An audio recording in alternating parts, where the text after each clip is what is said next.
लालू यादव बोले कि तू बहुआ तू फेरे ले लालू जी बाप रे तू कम वोट से हारल बड़े तू सीट निकाल दे।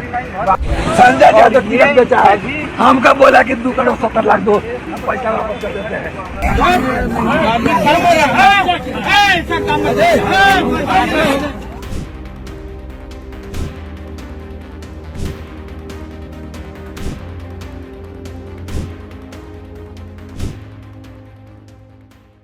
बिहार की राजनीति में हमेशा से ही उतार चढ़ाव देखने को मिलता रहा है, लेकिन रविवार सुबह 19 अक्टूबर को पटना से जो मामला सामने आया है उसने राजनीतिक हलकों में एक नया भूचाल खड़ा कर दिया है। क्या है पूरा मामला? रविवार को राष्ट्रीय जनता दल यानी आरजेडी के पूर्व उम्मीदवार मदन शाह लालू प्रसाद यादव के आवास के बाहर भावुक हो गए, रोने लगे और अपने कपड़े तक फाड़ दिए। उन्होंने बहुत गंभीर आरोप भी लगाए हैं आरजेडी पे। उन्होंने दावा किया है कि आगामी विधानसभा चुनाव 2025 के लिए उन्हें टिकट देने का वादा किया गया था, लेकिन पार्टी ने उन्हें यह मौका नहीं दिया। मदन शाह ने कहा कि पार्टी के अंदर कुछ नेताओं ने उन्हें टिकट दिलाने के लिए 2 करोड़ 70 लाख रुपए की मांग की। जब उन्होंने यह राशि देने से इनकार किया तो टिकट किसी और को ही दे दिया गया। इस घटना ने न केवल पार्टी के अंदर असंतोष को उजागर किया है, बल्कि बिहार की राजनीति में भी हलचल तेज कर दी है। इस पूरे घटनाक्रम ने यह सवाल खड़ा कर दिया है कि क्या राजनीतिक दल अब केवल पैसे और बाहरी दबाव के आधार पर टिकट बांट रहे हैं या दे रहे हैं, या फिर मेहनती और जो वफादार कार्यकर्ता हैं उन्हें अनदेखा किया जा रहा है।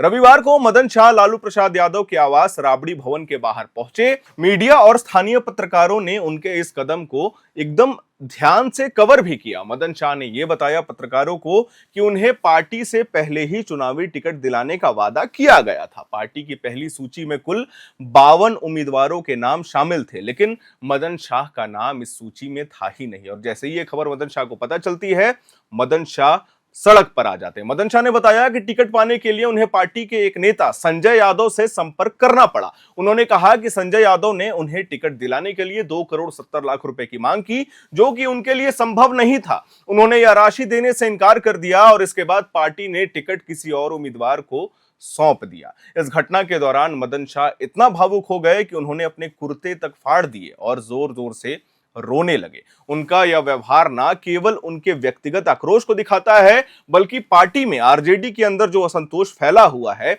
उसको भी उजागर करता है, क्योंकि यह वीडियो सोशल मीडिया पर लगातार वायरल हो रहा है। मदन शाह ने मीडिया से बातचीत के दौरान कहा, लालू जी ने मुझे टिकट देने का वादा किया था, लेकिन जब बात पैसों की आई तो पार्टी ने मेरी मेहनत और वफादारी की कोई भी परवाह नहीं की। आज केवल वही लोग टिकट पा रहे हैं जिनके पास पैसा है, जिनका बाहरी दबाव ज्यादा है। मेहनती कार्यकर्ताओं को अनदेखा किया जा रहा है पार्टी के द्वारा। उन्होंने यह भी जोड़ा है कि यह सिर्फ उनका व्यक्तिगत अनुभव नहीं है, बल्कि यह स्थिति पार्टी के कई अन्य कार्यकर्ताओं में भी देखी जा सकती है। और शायद वीडियोस आपने देखा भी होगा। उनका कहना था कि पार्टी में अब केवल पैसे वाले और बाहरी लोगों को ही टिकट दिया जा रहा है। मदन शाह के रोते हुए बयान ने यह स्पष्ट कर दिया है कि उनकी भावनाएं बेहद गहरी हैं, क्योंकि वो सोच रहे थे कि उनको टिकट दिया जाएगा। वो एक कर्मठ उम्मीदवार थे आरजेडी के और लगातार जुड़े हुए थे, लेकिन जब से ही ये खबर पता चलती है वो भावुक हो जाते हैं।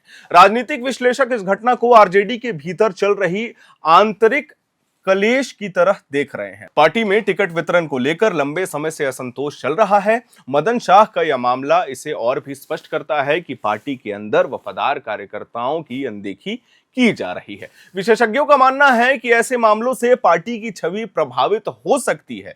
बिहार विधानसभा चुनाव 2025 में पार्टी की स्थिति और कार्यकर्ताओं की मानसिकता के लिए यह एक चेतावनी है। अगर पार्टी ने अपने अंदरूनी असंतोष को हल नहीं किया, जो कि महागठबंधन के अंदर लगातार चल रहा है, तो इसका असर मतदाताओं पर भी पड़ सकता है। मदन शाह के इस कदम से यह भी संकेत मिलता है कि बिहार की राजनीति में केवल बड़े नेताओं और बाहरी दबाव के आधार पर टिकट वितरण हो रहा है, खास करके महागठबंधन पे, जो कि उनके कार्यकर्ता खुद आरोप लगा रहे हैं। यह घटनाक्रम यह सवाल उठाता है कि क्या भारतीय लोकतंत्र में राजनीतिक दल अब अपनी मेहनत करने वाले कार्यकर्ताओं को स्थान नहीं दे रहे हैं, उनको महत्व नहीं दे रहे हैं। इस मामले पर आरजेडी ने फिलहाल कोई भी आधिकारिक बयान नहीं दिया है। हालांकि पार्टी के अंदरूनी सूत्रों का कहना है कि टिकट वितरण प्रक्रिया पूरी तरीके से पार्टी नियमों और रणनीति के तहत हुई है। पार्टी का कहना है कि टिकट वितरण में कई अन्य कारण जैसे जातीय समीकरण, क्षेत्रीय संतुलन और उम्मीदवारों की लोकप्रियता को भी ध्यान में रखा जाता है। लेकिन मदन शाह के रोते हुए बयान और उनकी भावनाएं इस बात को दर्शाती हैं कि पार्टी में लगातार कितना असंतोष चल रहा है। इससे यह भी स्पष्ट होता है कि अगर पार्टी ने इस मुद्दे को गंभीरता से नहीं लिया तो आने वाले समय में चुनाव से पहले कुछ भी बड़ा हो सकता है। खैर, फिलहाल के लिए इतना ही। मैं उम्मीद करता हूं कि आपको यह हमारी जानकारी पसंद आई होगी। कैमरे के पीछे मौजूद है मेरी सहयोगी रश्मि। वीडियो को लाइक करिए, शेयर करिए, हमारे चैनल को सब्सक्राइब करिए। मेरा नाम है हर्षित और आप देख रहे हैं एयर नाउ।